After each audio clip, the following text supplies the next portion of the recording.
इस कहानी में कुछ लोग व्हेल मछली का शिकार करने के लिए समंदर के बीचों बीच जाते हैं, जहां पर इनका सामना बहुत बड़े ग्रेट व्हेल से होता है और ये एक सच्ची घटना है। तो कहानी के स्टार्ट में 1815 सन को दिखाते हैं और यहीं पर हम एक राइटर को देखते हैं। दरअसल वो राइटर यहाँ के नहीं था, वो यहाँ पर किसी से मिलने आया था। फिर राइटर जाकर एक घर में नॉक करता है, पर घर के अंदर जो औरत है वो उसे एक कस्टमर समझ लेते हैं और इसीलिए उसे जाने के लिए बोलते हैं। पर वो आदमी बाहर से ही उस औरत को खुद को एक राइटर होने का सबूत दिखाते हैं और उस औरत को बताते हैं वो एक राइटर है। फिर वो औरत समझ जाते हैं और उसे अंदर आने के लिए बोलते हैं। दरअसल वो राइटर उस औरत के हस्बैंड से मिलने आया था और उसके हस्बैंड का नाम थॉमस है, जो एक बूढ़ा इंसान है। फिर राइटर जाकर थॉमस से कहता है मुझे आपसे एक कहानी सुनना है और उस कहानी के बदले में आपको मेरे पास जितना भी पैसा है अभी उतनी पैसा आपको देने के लिए तैयार हूँ। लेकिन थॉमस राइटर के ऑफर को ठुकरा देते हैं और उसे सरकारी लाइब्रेरी में जाकर उस कहानी को पढ़ने के लिए बोलते हैं। लेकिन राइटर कहता है मुझे वो रियल स्टोरी आपसे सुनना है। राइटर के बातें सुनकर थॉमस गुस्सा हो जाते हैं और थॉमस राइटर को यहाँ से जाने के लिए बोलते हैं और थॉमस उसे कहता है मुझे कुछ भी नहीं मालूम। राइटर उसके बात सुनकर वहाँ से जाने लगते हैं, लेकिन थॉमस की वाइफ उसका रास्ता रोक लेती है और उस राइटर से माफी मांगते हैं। उसे कहता है मेरे हस्बैंड का बातों का बुरा मत मानना, क्योंकि उस स्टोरी के बारे में थॉमस ने आज तक किसी को कुछ भी नहीं बोला। यहाँ तक मुझे भी इस स्टोरी के बारे में कुछ भी नहीं बोला।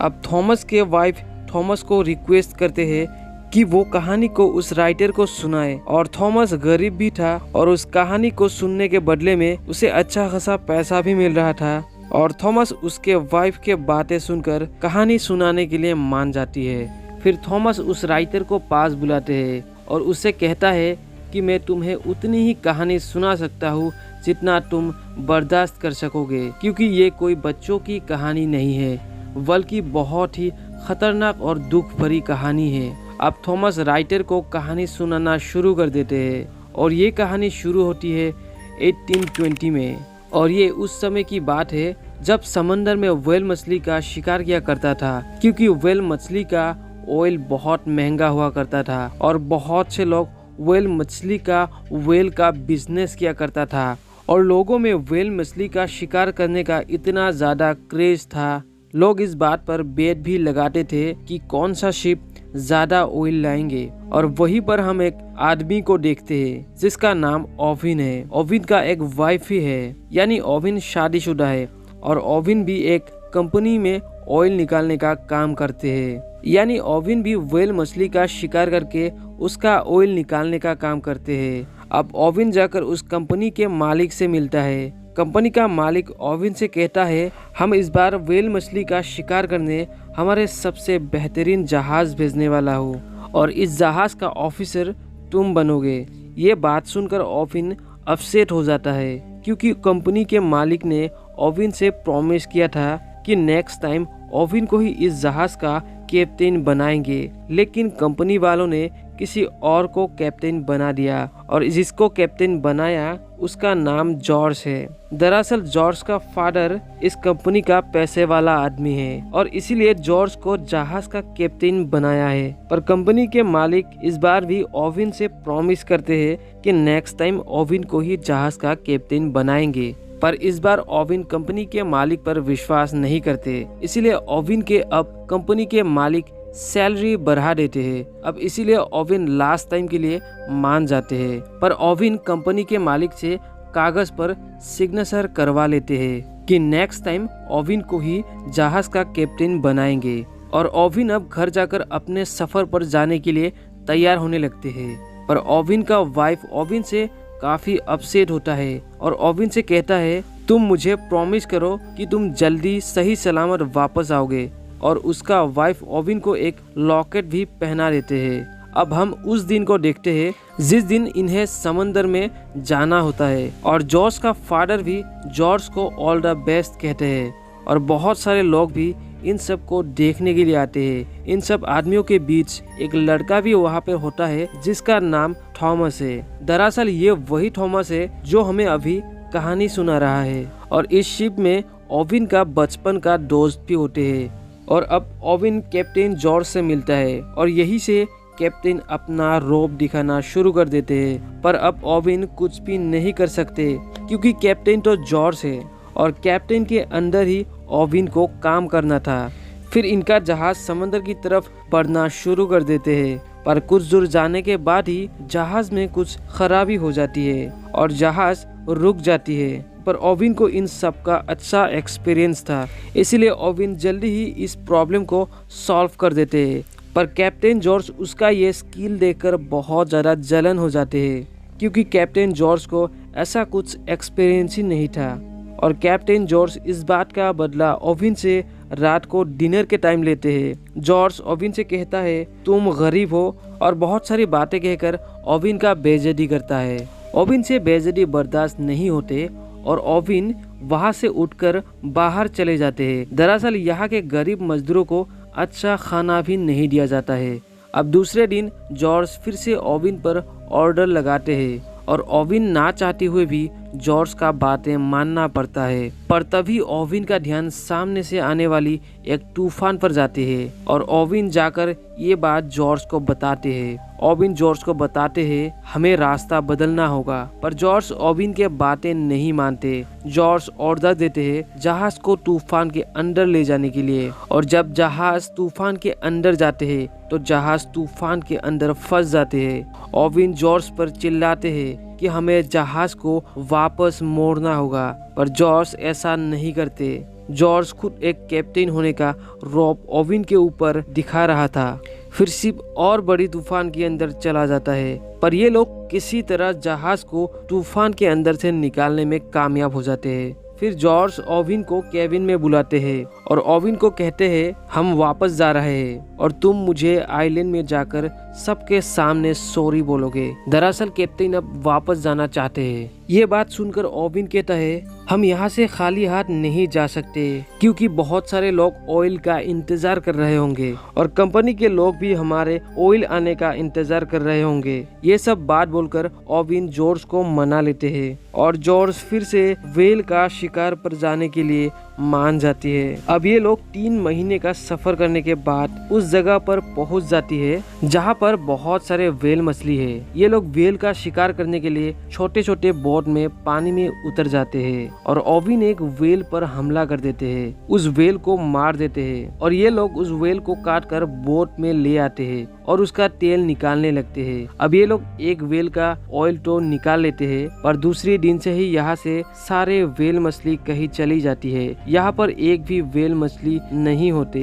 अब महीना गुजर जाते हैं और इनको कहीं पर भी व्हेल दिखाई ही नहीं देते और इनका शिप का खाना भी खत्म होने लगता है। अब ये लोग पास ही के एक आइलैंड में रुक जाते हैं और वहाँ पर इनको और एक जहाज का कैप्टन मिलता है और ये लोग भी व्हेल मछली का शिकार करने के लिए यहाँ पर आया था। पर ये लोग बताते हैं कि ये लोग समंदर के बिल्कुल बीचों बीच पहुँच गए थे और तभी इनका सामना समंदर का सबसे बड़े व्हेल मछली से हुआ था और वो व्हेल बहुत बड़े और लंबा था, इसीलिए ये लोग उसे ग्रेट व्हेल कहते हैं। पर ग्रेट व्हेल ने इनके शिप पर हमला कर दिया था जिससे इनका शिप पूरी तरह तबाह हो गई थी और इनका बाकी बहुत सारे लोग इस हादसे में मारे जा चुके हैं और कैप्टन का हाथ भी टूट चुका है, उसे भी बुरी तरह चोट लग चुका है। लेकिन ओविन के साथी और कैप्टन उन पर विश्वास नहीं करते।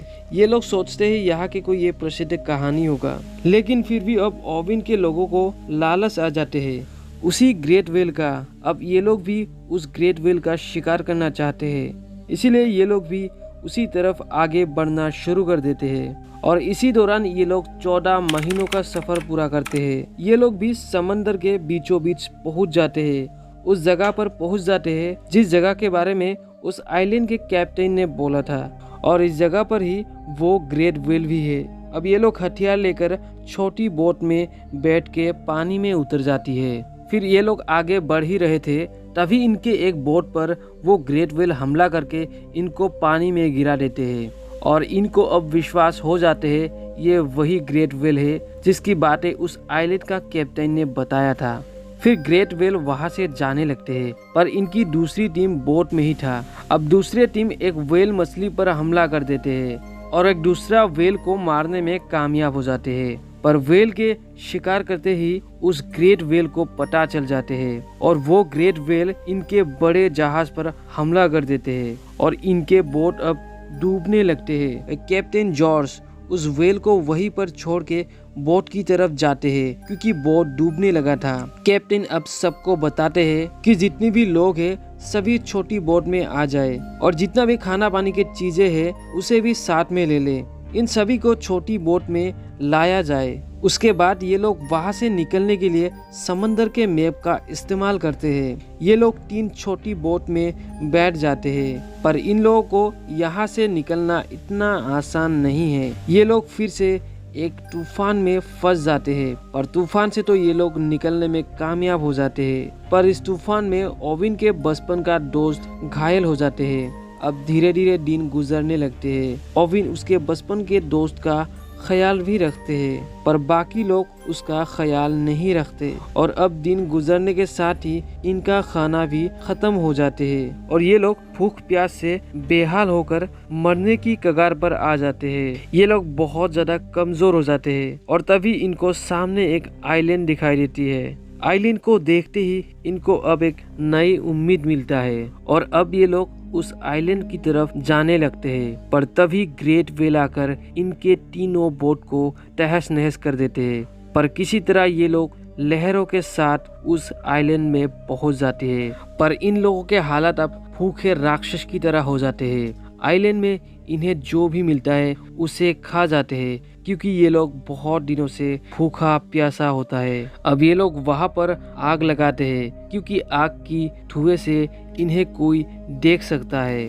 पर ये लोग जिस आइलैंड में है वो एक बिल्कुल बंजर आइलैंड है। पर एक दिन घूमते हुए इन्हें उस आइलैंड में एक गुफा मिल जाते हैं और इस गुफा के अंदर बहुत सारे लोगों की स्केलेटन मिलता है। यानी इससे पहले भी यहाँ पर लोग फंस चुके थे और शायद बिना खाना पानी के ये लोग यहाँ पर मर चुके होंगे और इन सभी को भी लगता है ये लोग भी एक दिन इस तरह ही मरेंगे। पर ये लोग अब डिसाइड कर लेते हैं कि ये लोग यहाँ से निकल जाएंगे, इसीलिए ये लोग टूटे हुए बोट को रिपेयर करने लगते हैं। पर कुछ साथी इस आइलैंड में ही रहने का डिसाइड कर लेते हैं। उनमें से ओविन का बचपन का दोस्त भी इस आइलैंड में रहने का डिसाइड करते हैं। फिर ये लोग बोट में बैठकर समंदर में चलते रहते हैं। पर ये लोग भूखे प्यासे होने के कारण इनका एक साथी बोट में ही अपना दम तोड़ देती है। फिर इनका एक साथी उसे पानी में फेंकना चाहते हैं, पर बाकी साथी उसकी बॉडी को पानी में फेंकने नहीं देते, बल्कि वो लोग डिसाइड करते हैं कि वो उस डेड बॉडी को खा जाएंगे।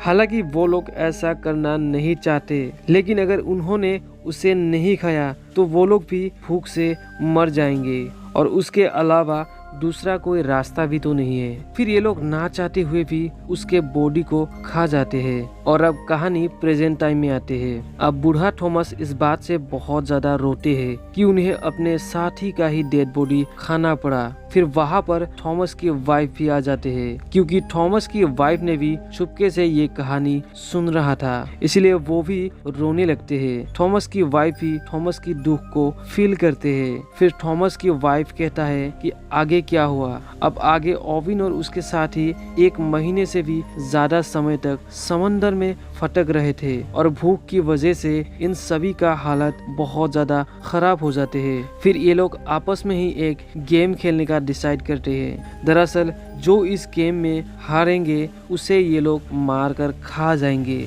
और इस गेम में कैप्टन जॉर्ज हार जाते हैं। जॉर्ज उसके साथी को गन देते हैं और कहते हैं मुझे शूट कर दो, पर उसके साथी खुद को ही शूट करके खुद को ही मार देते हैं और अब बाकी साथी उसके बॉडी को ही खा जाते हैं। पर एक दिन अचानक उनके सामने ग्रेट व्हेल आ जाते हैं। ओविन उस पर हमला करने ही वाला था, लेकिन ओविन ने उस पर हमला नहीं किया और ग्रेट व्हेल भी इन पर हमला नहीं किया, वो भी यहाँ से चली जाती है। फिर कुछ दिन बाद ही एक शिप जॉर्ज की बोट को देख देख लेते हैं और जॉर्ज की बोट की करीब जाने से उनको इंसान की हड्डियां दिखाई देती है। ये देखकर जहाज के लोग हैरान हो जाते हैं और दूसरी बोट जिसमें ओविन और थॉमस है वो इनके बोट से बहुत दूर होता है और ओविन और थॉमस का भी बहुत बुरा हाल होता है। और तभी थॉमस को एक शिप दिखाई देते हैं और वो शिप इन दोनों को रेस्क्यू कर लेती है। अब फाइनली ये लोग घर आ जाते हैं। अब शहर के लोग इन लोगों को देखकर काफी ज्यादा हैरान होता है क्योंकि शहर के सभी लोग समझ चुका था ये लोग कब का मर चुका है। और ओविन की वाइफ ओविन को देखकर हैरान हो जाते हैं और उसे गले लगते हैं। उसके बाद ओविन थॉमस को